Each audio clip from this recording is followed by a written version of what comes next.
Let's continue this conversation and discuss some of the stories making legal and law enforcement headlines tonight with criminal defense attorney Bob Bianchi and retired Las Vegas Police Lieutenant Randy Sutton. Bob, I'll start with you. This backlog that we're seeing now in Memphis and in other places, I mean, doesn't this just say to victims of sexual assault, of violence like this, that they're just not a priority? Rich, I'm going to go back on my experience when I ran a prosecutor's office, was in charge of 44 law enforcement agencies, and this is really outrageous, and this is not hyperbole.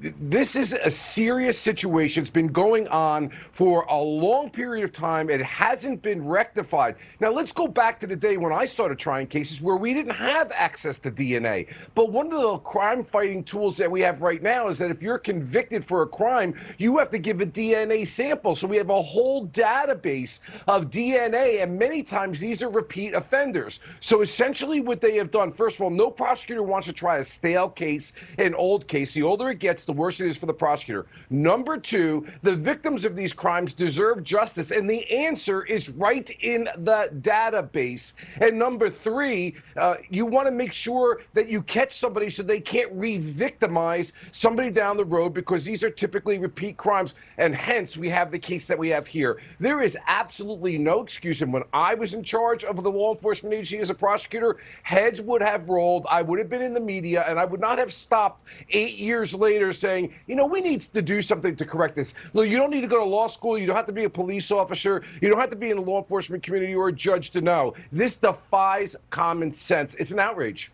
Randy, how common is this? Unfortunately, it's much more common than we want to admit in law enforcement. But this is a massive failure of law enforcement leadership and also of the governmental relationship to funding the law enforcement needs of this agency. And the fact that it has gone on for so long with a lawsuit is absolutely unconscionable. And I have to agree with Bob. This is a massive failure, and the re-victimization, it literally led to the death of this woman, and it's shocking, and it should be addressed immediately. Forget the lawsuit, put the money in, do the job, do what you're supposed to do, and let's take care of these victims.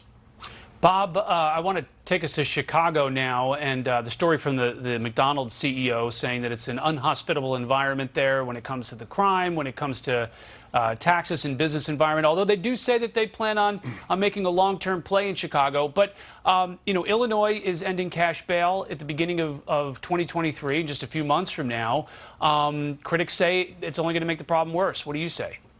Okay, we have to be moderate about this because people have draconian positions on both sides of the equation. Again, going back to my prosecutorial experience, when I first came into office, we had people that were in the county jail sometimes waiting 2 and 3 years because they couldn't make a $50 or a $100 bail and wound up spending a year or 2 years waiting for a trial where after they were convicted, they got time served because the sentence was less than the time they spent waiting for jail. So those kind of offenders need to be out of the system, out into the street if they don't pose a danger to the community. On the other hand, like Jersey, by the way, changed its bail reform back in 2017. But what New Jersey did that a lot of states aren't doing is they have a public safety score to see whether or not, based on the charge that they're charged with, whether it's a crime of violence, whether domestic violence, whether a weapon was used. So they factor that heavily into the score. So they make sure that people who are a danger or a continuing danger to the community are not released. And that's what a lot of the states that are doing quote-unquote bail reform,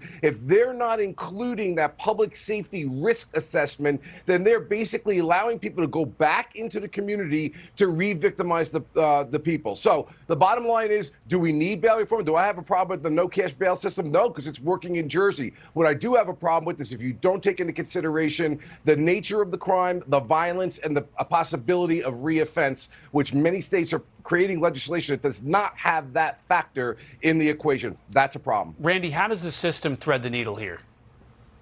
Well, first of all, let's talk about the Safety Act, which is what this monstrosity is being called.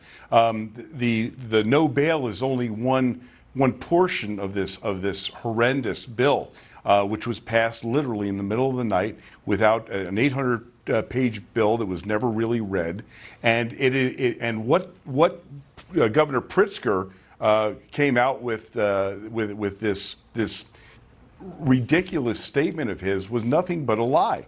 I mean, I'm not sugarcoating this. Pritzker lied to the people of Illinois.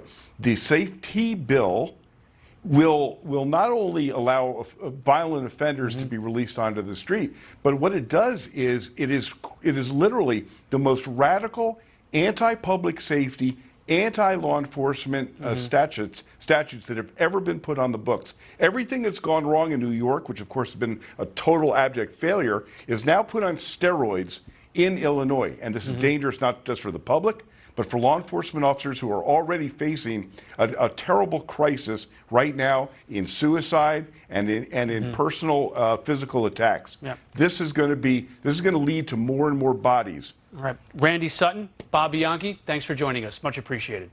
Thank you. Thank you.